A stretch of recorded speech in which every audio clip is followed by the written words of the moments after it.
Hello everyone. Welcome back to our channel Vishwakul. Here we share the latest insights what's going around in the world and we also keep you updated with the upcoming new changes in the world. This would let you know how all this would impact our country India. In our today's episode we will be talking about the topic PAN 2.0 current event. Context: the cabinet approved the PAN 2.0 project of the Income Tax Department (ITD) with a cost of 1435 crore rupees. Background: the project aims to streamline and modernize the process of issuing and managing PAN and TAN, making it more user-friendly and efficient. Key takeaways: PAN 2.0 project is an e-governance project of ITD for re-engineering the business processes of taxpayer registration services. Under the project, the existing PAN system will be upgraded completely, the IT backbone will be revamped and PAN will be made as a common business identifier for all digital systems of specified government agencies. How PAN 2.0 will be different from existing setup? Integration of platforms. Currently, PAN-related services are spread across 3 different platforms: the e-filing portal, UTI ITSL portal, and Protean eGov portal. With the implementation of PAN 2.0, all these services will be integrated into a single, unified portal.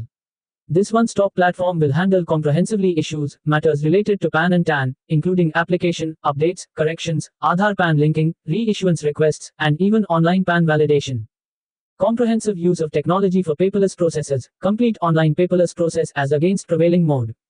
Taxpayer facilitation, allotment, updation, correction of PAN will be done free of cost and APAN will be sent to the registered mail aid.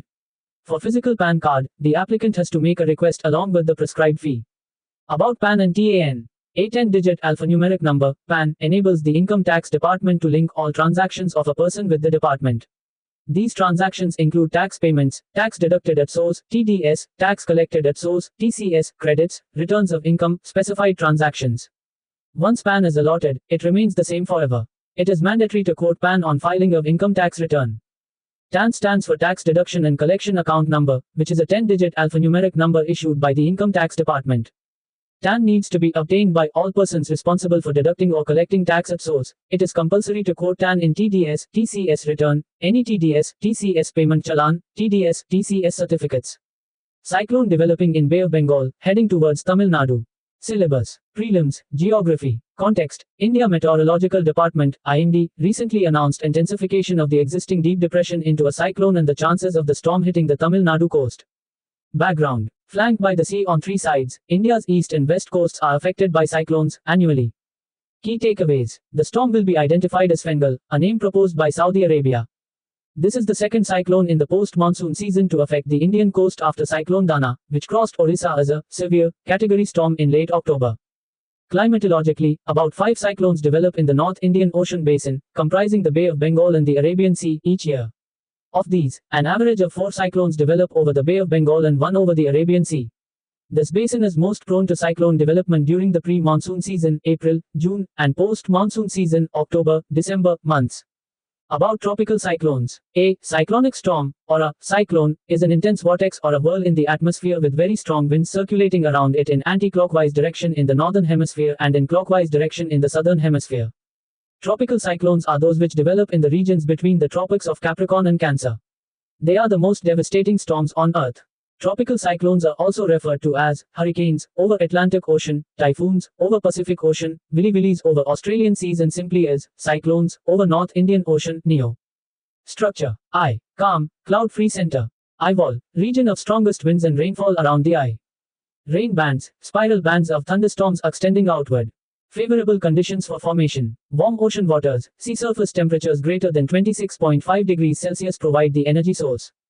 Coriolis effect, unshows rotation, absent at the equator. Low wind shear, allows vertical development of storm clouds. Pre-existing disturbance, initial low pressure zone. Cyclone formation process, cyclogenesis. Warm ocean heats the air above, causing it to rise and create a low pressure zone. Moist air from surrounding areas rushes in, rises, and condenses, releasing latent heat. The Coriolis effect initiates rotation, forming a spiraling system. The cyclone intensifies as it absorbs more heat and moisture. High Seas Treaty. Syllabus. Prelims and mains. Environment. Context: India's recent signing of the Biodiversity Beyond National Jurisdiction (BBNJ) agreement, better known as the High Seas Treaty, has drawn both praise and skepticism from maritime observers. Background: so far, 105 countries have signed the treaty, which is ratified by 14 countries. The High Seas Treaty would come into force 120 days after at least 60 countries submit their formal ratification documents. About High Seas Treaty. The high seas comprise 64% of the ocean surface and about 43% of the earth. They belong to no one, and everyone enjoys equal rights for navigation, overflight, economic activities, scientific research, and the laying of infrastructure like undersea cables. As high seas are no one's responsibility, this has led to the overexploitation of resources, biodiversity loss, pollution, including dumping of plastics, ocean acidification, and many other problems. The High Seas Treaty has four main objectives. Demarcation of marine protected areas, MPAs, rather like there are protected forests or wildlife areas. Sustainable use of marine genetic resources and equitable sharing of benefits arising from them. Initiation of the practice of environmental impact assessments for all major activities in the oceans, and capacity building and technology transfer. Marine protected areas, MPAs, are where ocean systems, including biodiversity, are under stress, either due to human activities or climate change. Activities in these areas will be highly regulated, and conservation efforts similar to what happens in forest or wildlife zones will be undertaken. Marine genetic resources, oceanic life forms can be useful for humans in areas like drug development. Genetic information is already being extracted, and their benefits are being investigated. The treaty seeks to ensure that benefits arising out of such efforts, including monetary gains, are free from strong intellectual property rights controls, and are equitably shared amongst all. The knowledge generated from is also supposed to remain openly accessible to all.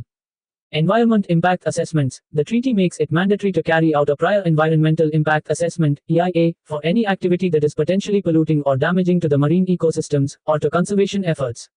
An EIA is to be carried out for activities within national jurisdictions as well if the impacts are expected in the high sea. Capacity building and technology transfer. The treaty lays emphasis on this because a number of countries, especially small island states, do not have the resources or the expertise to participate in the conservation efforts, or to take benefits from the useful exploitation of marine resources. At the same time, the obligations put on them by the treaty can be an additional burden. Design Law Treaty, DLT. Syllabus. Prelims. Current event. Context. India has signed Riyadh Design Law Treaty, which seeks to harmonize procedures and simplify registration processes of industrial designs in different countries. Background. After nearly 2 decades of negotiations, the member states of the World Intellectual Property Organization, WIPO, adopted the landmark Design Law Treaty, DLT. Key takeaways. The Design Law Treaty, DLT, also known as the Riyadh Design Law Treaty, is an international legal instrument adopted by the World Intellectual Property Organization, WIPO, in Riyadh on November 22, 2024. Objectives. Harmonize procedural frameworks. The DLT aims to harmonize the procedural aspects of industrial design protection globally. This includes standardizing registration processes to make it easier and more affordable for designers to protect their work both domestically and internationally. Promote innovation. By simplifying the design protection process, the treaty seeks to promote innovation and creativity, particularly among small and medium-sized enterprises, SMEs, startups, and independent designers. Key provisions. Relaxed time limits. The treaty introduces more flexible deadlines for filing and submissions, giving applicants greater leeway. Restoration of lost rights. There is a mechanism to restore rights in case of lapses, ensuring that applicants can recover lost opportunities. Priority claims. Provisions have been added to make it easier to correct or add priority claims. Multiple designs. Applicants can file multiple designs in a single application, saving time and costs. Electronic systems. The treaty encourages countries to adopt electronic systems for design registration and facilitate the digital exchange of priority documents. Impact. Global competitiveness. By streamlining design protection processes, the DLT aims to boost the global competitiveness of designers and businesses. Environmental benefits. The move towards electronic systems and paperless processes aligns with sustainability goals, reducing the environmental impact of design registration. Support for SMEs and startups. The treaty is particularly beneficial for SMEs, startups, and independent designers, empowering them to secure design rights more easily worldwide. OPHIOPHAGUSKAALINGA. Environment. Context. King cobra found in the Western Ghats and known as Kalinga Sarpa, in the local parlance is officially named Ophiophagus kalinga. Background. The name Kalinga is deeply rooted in Kannada culture. Key takeaways. King cobra, whose habitat spreads across South Asia and Southeast Asia, was believed to belong to one species till a nearly decade-long research led by noted herpetologist P. Gauri Shankar, brought to the fore 4 species of king cobra, of which Ophiophagus kalinga is one. Ophiophagus kalinga, the Western Ghats king cobra, is a species of king cobra endemic to the Western Ghats of southwestern India. It is found in Tamil Nadu, Kerala, Karnataka, Goa, and parts of Maharashtra. Its range extends from the Ashambhu Hills near Kanyakumari through various mountain ranges, including the Agastyamalai and Cardamom Hills, reaching elevations of about 100 meters to 1,800 meters above sea level. The species is hill-dwelling and thrives in mid-elevation rainforests, 500-900 meters, but can also be found in lower foothills and montane forests. The specific epithet Kalinga comes from the Kannada language of Karnataka, India, meaning dark or black. As a member of the king cobra family, the Western Ghats king cobra is also considered as vulnerable under the IUCN Red List. The king cobras are the only snakes in the world to build nests, and the female king cobras are found ferociously guarding them. Thank you for watching our video. Keep supporting our channel by hitting a like button on video and by sharing the content with your friends. Subscribe to our channel Vishwakul for more such interesting contents. And don't forget to share it with your friends and family.